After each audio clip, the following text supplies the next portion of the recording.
خدي عالمان زما خاص کر دیو بندیان زما ویسار دیو بندی زما. وعلیکم السلام ورحمت الله وبرکاته. یو روز سوال کړی دی چې یو کس را پاسېږي او بل کس قتل کی، نو دا خو په تقدیر کې لیکلی شوي چې دا پلانی به د پلانی د لاسه قتل کیږي، نو بیا دې قاتل ته سزا ولې ملاویږي؟ دا قاتل مجرم ولې دی؟ اول دا راته ووایه چې دته دا چا ویلي چې دا ستا د لاسه قتل کیږي، او ته ټوپک راواخله او دا کس ووژنه. په تقدیر کې دا لیکلی شوي دي چې دا به ته وژنې، نو ټوپک راواخله دا ووژنه. دته دا چا ویلي؟ او دی چې را پاڅېده دا کس یې قتل کړ، د دا تقدیر پوره کو چې تقدیر کې ما ته دا لیکلي دي، او که نه خپله غوسه یې سړوله او خپل هغه د زړه بړاس یې وباسه. اصل کې الله رب العالمین چې د ده ګرفت کوي نو په اختیار باندې کوي، چې ده په خپل اختیار باندې جرم وکړ، ده په خپل اختیار باندې یو ظلم وکړ.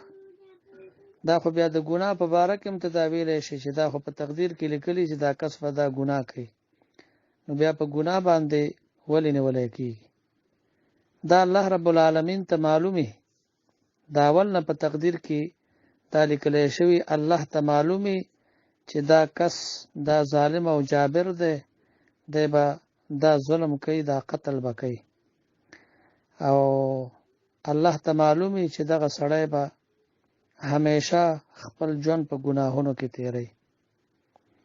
او بیا عجیبه خبره ده، دا خلک په دغه خبرو کې، په قتل کې او په نورو ګناهونو کې تقدیر پسې ګرځي، خو رزق کې چا هم په تقدیر باندې ایمان ونه لره الا ماشاء الله. په تقدیر کې خدا لیکلی شوي دي چې تا ته به دا رزق ملاویږي، او تر دومره وخته پورې به ستا دا رزق وي، دومره وخت پس به دا وي، دومره وخت پس به تا وي. نو دا خلک دا کاروبار بیا ولې کوي؟ په دا خوراک او څښاک او د دنیا په ګټه کې دلته بیا تقدیر پسې نه ګرځي چې سحر را پاسېږي بس د کاروبار او د پیسو ګټلو فکر ورسره وي، او ټوله ورځ او چې د شپې ورته پته ولګېږي چې زما د شپې هم دومره سودا کېږي او مالونه مې خرڅېږي، نو د شپې به هم خوب ونه کړي هغې ته. نو د رزق په مسله کې څوک هم تقدیر پسې نه ګرځي چې ما ته تقدیر کې رزق لیکلی دی، بس کور کې ناست یم ما ته به راځي. خو هلته خو بیا دا خبره کوي چې نه، همداسې خو د اسمان نه راغورځېږي، ته به کسب کوې، ته به کسب کوې.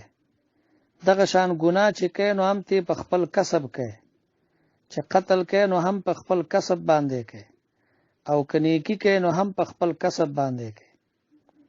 نو په هر یو شي کې به د الله په تقدیر باندې ایمان لري چې د الله رب العالمین کومې فیصلې دي نو هغه به کېږي.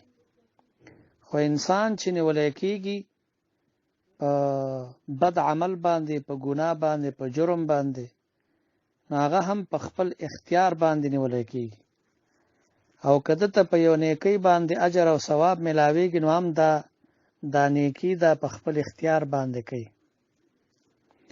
قرآن کریم کې الله فرمایي وهدیناه النجدین، مونږه انسان ته دوه لارې ښودلي. نجد اوچت ځای ته وایي چې د هر ځای نه سړي ته په اسانۍ ښکاري، نو مطلب دا دی چې دا د شر او د خیر لار دواړه الله پاک داسې ښکاره کړي دي لکه اوچتې غونډۍ یا غرونو ته چې سړی ګوري. اوس ستا اختیار دی چې د هدایت په لاره ځي او که د ګمراهۍ په لاره باندې ځي.